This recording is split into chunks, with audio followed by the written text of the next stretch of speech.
Hello student, आप लोग का फिजिक्स की क्लास में फिर से एक बार स्वागत है। चलिए आज आपके सामने फिर से मैं यूनिट 4 का लेक्चर 3 लेके आपके सामने प्रस्तुत हुआ हूँ। आज आपको मैं ये कुछ छोटी छोटी डिफिनीशन जो बता रहा हूँ उसको ध्यान से देखिएगा और ध्यान से सुन लीजिए। पढ़ लेते हैं एक बार, तो इसी में से एक एक नंबर के क्वेश्चन पुटअप होंगे। तो चलिए आज मैं शुरू करता हूँ। सबसे पहले विद्युत शक्ति क्या है। तो विद्युत शक्ति में यानी इलेक्ट्रिक पावर क्या है। कार्य करने की दर को शक्ति कहते हैं, यानी कार्य करने की दर को शक्ति कहते हैं। विद्युतीय शक्ति की गणना जो होती है वो वाट में किया जाता है। यानी पूछा जाता है शक्ति क्या है तो आप बताएंगे कार्य करने की दर को शक्ति कहते हैं। विद्युत शक्ति की गणना जो की जाती है वाट में, वाट इसकी यूनिट हो गई। यानी एक नंबर क्वेश्चन में पूछ सकता है कि शक्ति की यूनिट क्या होगी, तो आप बता देंगे वाट। अब विद्युत शक्ति बराबर क्या होता है, P बराबर W/T। फार्मूला जो होता है विद्युत शक्ति का वो P बराबर W/T, जहाँ पर W किया गया कार्य होता है और T लिया गया समय। ये तो हो गया विद्युत शक्ति। और SI मात्रक इससे में पूछते हैं तो आपको यहाँ पे मैंने बता दिया वाट होगा। SI मात्रक इसका क्या होगा, वाट होगा।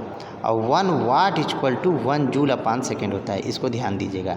1 वाट भी पूछ सकता है एक नंबर। 1 वाट इक्वल टू क्या होगा, तो 1 वाट इक्वल टू 1 जूल/1 सेकेंड। ये तो हो गया विद्युत शक्ति। इसी तरह अगला टॉपिक है आपके सामने विद्युत ऊर्जा। तो विद्युत ऊर्जा की देखिए डिफिनीशन, किसी निश्चित समय में विद्युत शक्ति द्वारा किए गए कार्य की मात्रा को, किसके द्वारा, विद्युत शक्ति द्वारा किए गए कार्य की मात्रा विद्युत ऊर्जा कहलाती है। यानी विद्युत शक्ति द्वारा किया गया कार्य जो होगा वो क्या कहलाएगा, विद्युत ऊर्जा कहलाएगा। इसका मात्रक जो होता है बच्चों किलोवाट घंटा होता है, ध्यान दीजिएगा। इसका मात्रक किलोवाट घंटा। और डिफिनीशन तो हो गई बच्चों। अब देखिए विद्युत ऊर्जा बराबर होता है विद्युत शक्ति इंटू समय, यानी विद्युत शक्ति और में किया गया कार्य जितने समय में वो कहलाती है विद्युत ऊर्जा। फार्मूला E बराबर P/T। P जो है विद्युत शक्ति है, T जो है समय है। अब इसमें देखिएगा 1 किलोवाट आवर कभी कभी पूछ लेता है, तो 1 किलोवाट आवर इक्वल टू क्या होगा, तो 1 kilowatt hour equal to 3.6 into 10 के पावर 5 जूल होता है बच्चों, 5 जूल। तो ये तो दो छोटी छोटी डिफिनीशन हो गई। अब तीसरी है विद्युत धारा का ऊष्मीय प्रभाव क्या है। विद्युत धारा का ऊष्मीय प्रभाव, तो जब किसी चालक में, ध्यान से सुनिएगा, जब किसी चालक में विद्युत धारा प्रवाहित होती है तो चालक गर्म हो जाता है। वो तो सीधी सी बात है, जब चालक में विद्युत धारा प्रवाहित होगी चालक गर्म हो जाता है। चालक में होने वाले इस प्रभाव को ऊष्मीय प्रभाव कहते हैं। चालक में होने वाले इस प्रभाव को ऊष्मीय प्रभाव कहते हैं। जैसे विद्युत प्रेस आप यूज करते हैं, विद्युत तापक, बिल्डिंग इत्यादि। फार्मूला जो इसका होगा H बराबर V/Q, और Q बराबर होता है IT, आवेश है Q, आवेश है Q, आवेश बराबर होता है IT, इसमें रख देंगे तो I का स्क्वायर RT जूल होगा। ये I का square RT joule. Hello student, अब इसी तरह अगला टॉपिक जो है वो आपका है टर्मिनल विभवांतर, यानी टर्मिनल पोटेंशियल डिफरेंट। इसको देखिए, इसमें देखिए बच्चों पहले तो इसकी डिफिनीशन आप देख लीजिए। टर्मिनल विभवांतर क्या होता है, जब सेल बंद परिपथ में होता है, यानी सेल बंद परिपथ मतलब चारों तरफ से बंद है सेल बंद परिपथ में होता है तो उसके सिरों के मध्य अधिकतम विभवांतर को सेल का टर्मिनल विभवांतर कहते हैं। यानी जब सेल बंद है तो उसके मध्य अधिकतम जितना विभवांतर होगा तो सेल का टर्मिनल विभवांतर कहलाएगा।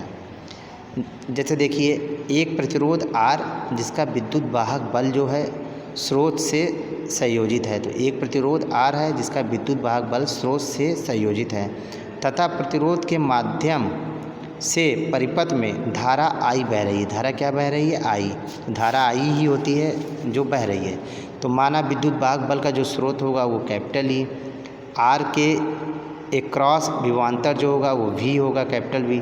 तो V स्मॉल r लिखें into I into R। V बराबर IR होता ही है, हमने यहाँ पे टर्मिनल विभवांतर लिया है तो इसमें से छोटा सा VR लगा दिया, तो V बराबर E minus I into R भी होगा फार्मूले में। ये मैंने एक सर्किट बनाया हुआ है बंद परिपथ। ये तो बच्चों हो गई टर्मिनल विभवांतर यानी टर्मिनल पोटेंशियल डिफरेंट। अब अगला आता है, ये सब एक एक नंबर के क्वेश्चन है बच्चों। अगला आता है विद्युत वाहक बल, इलेक्ट्रोमोटिव फोर्स। विद्युत वाहक बल क्या होता है? किसी विद्युत ऊर्जा उत्पादक उपकरण द्वारा उत्पन्न किया गया ऐसा बल।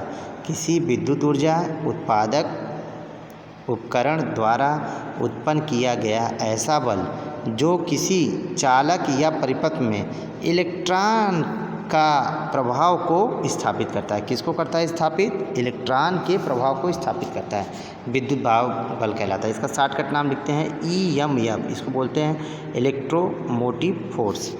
EMF इक्वल टू होता है W/Q। तो W हो गया आपका किया गया कार्य और Q क्या है? इलेक्ट्रॉन का प्रभाव आवेश होता है। तो ये तो डिफिनीशन हो गई बच्चों विद्युत वाहक बल की। इसमें आपको ध्यान रखना है ये सब जो फार्मूले हैं लास्ट में ये एक एक नंबर में पूछेंगे, तो इस पे ज़्यादा ध्यान देना है, परिभाषा से ज़्यादा इस पे ध्यान देना है आपको। हाँ स्टूडेंट, अब अगला टॉपिक है बच्चों विभव मापी। तो विभव मापी क्या होता है इसको भी आप देखिए। ये छोटी छोटी टॉपिकें सारी बताते चल रहे हैं हम आपको। विभव मापी पोटेंशियोमीटर। तो विभव मापी देखिए एक ऐसा यंत्र होता है जिसके द्वारा किसी सेल का विद्युत वाहक बल, अभी मैंने पीछे बताया विद्युत वाहक बल क्या होता है EMF। तो विभव मापी एक ऐसा यंत्र है जिसके द्वारा किसी सेल का विद्युत वाहक बल के दो बिंदुओं के बीच, ध्यान दीजिएगा, बल के दो बिंदुओं के बीच विभवांतर को नापने में किया जाता है। क्या किया जाता है? दो बिंदुओं के बीच विभवांतर को नापने में किया जाता है। इसका उपयोग अज्ञात विभव को ज्ञात विभव से तुलना करके भी प्राप्त किया जा सकता है। यानी इसका उपयोग जो किया जाता है अज्ञात विभव से ज्ञात विभव में भी, इन दोनों की तुलना करके भी किया जा सकता है। अब इसका उपयोग कहाँ कहाँ होता है बच्चों? धारा का उपयोग जो होता है, धारा का मान बहुत ही सीमित होता है। ध्यान दीजिएगा, उपयोग में धारा का मान बहुत ही सीमित होता है, पहला नंबर। दूसरा, मापन के दौरान धारा ना प्रवाहित की जाए। जब मापन करते रहते हैं तो उसमें धारा नहीं प्रवाहित की जाना चाहिए। तीसरा है सूक्ष्मतम की अति आवश्यक हो तभी प्राप्त प्रतिरोध से तुलना करनी चाहिए। ये थर्ड पॉइंट हो गया।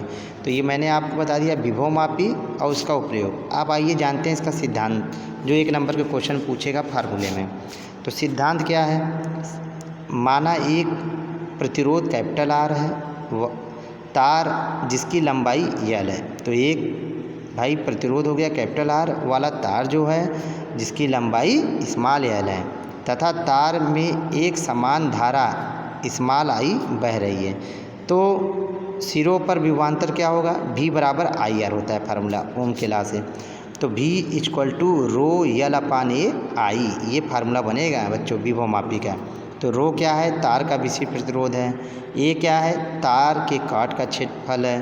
तार के सिरों पर विभवांतर तार की लंबाई के समानुपाती होता है। ध्यान दीजिएगा बच्चों, तार के सिरों पर विभवांतर जो होता है वो तार की लंबाई के समानुपाती होता है। ये एक नंबर में पूछ सकता है क्वेश्चन।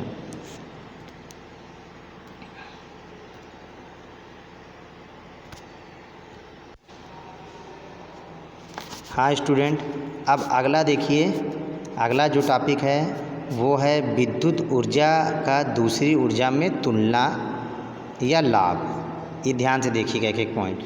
विद्युत ऊर्जा का दूसरी ऊर्जा से तुलना में लाभ, यानी advantage of electric energy over other form of energy.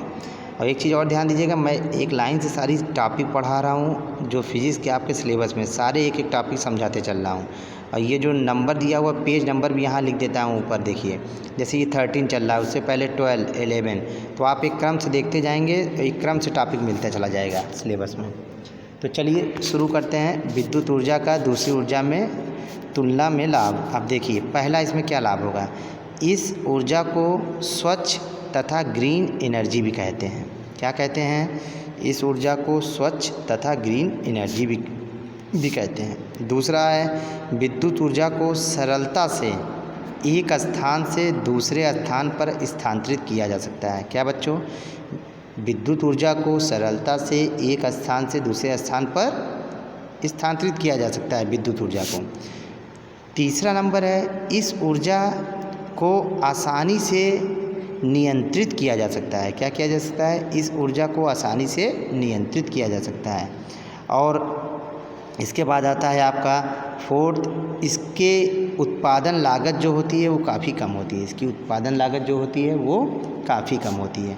ये तो हो गया विद्युत ऊर्जा का दूसरी ऊर्जा की तुलना में लाभ, यानी विद्युत ऊर्जा से और जो ऊर्जाएं होती हैं उनसे क्या क्या लाभ था। अब लास्ट टॉपिक है इस चैप्टर का, फिर ये चैप्टर यहीं पे समाप्त हो जाएगा 4 यूनिट। तो लास्ट टॉपिक है आपका डीसी परिपथ के अनुप्रयोग, मतलब डीसी परिपथ के कहाँ कहाँ अनुप्रयोग हैं। तो 1 नंबर में पूछ सकता है, तो अब आप बताएंगे कैथोड किरण या दोलन लेखी में है, दूसरा है टेलीविज़न में, तीसरा है ऑडियो वीडियो सिस्टम में भी, और चौथा है कंप्यूटर में। यानी 1 नंबर में पूछ सकता है कि डीसी परिपथ का अनुप्रयोग कहाँ पे है बच्चों, तो आप बताएंगे टेलीविज़न में है, होता है कैथोड किरण में भी, ऑडियो वीडियो में भी, कंप्यूटर में। कोई एक ऑप्शन दिया रहेगा, लेकिन आपको ये चारों पता होना चाहिए, तो आप या इसको टिक लगा देंगे। एक चीज़ और ध्यान दीजिएगा बच्चों, ये 4th यूनिट आज यहाँ पे समाप्त हो रही है, और इसके एक एक नंबर आपको हम भेज देंगे, और साथ साथ जितने टॉपिक पढ़ाए हैं आप पढ़ते चलिए। एक बार पढ़ लेंगे तो आपको ऑब्जेक्टिव क्वेश्चन करने में आसानी रहेगी। Okay student.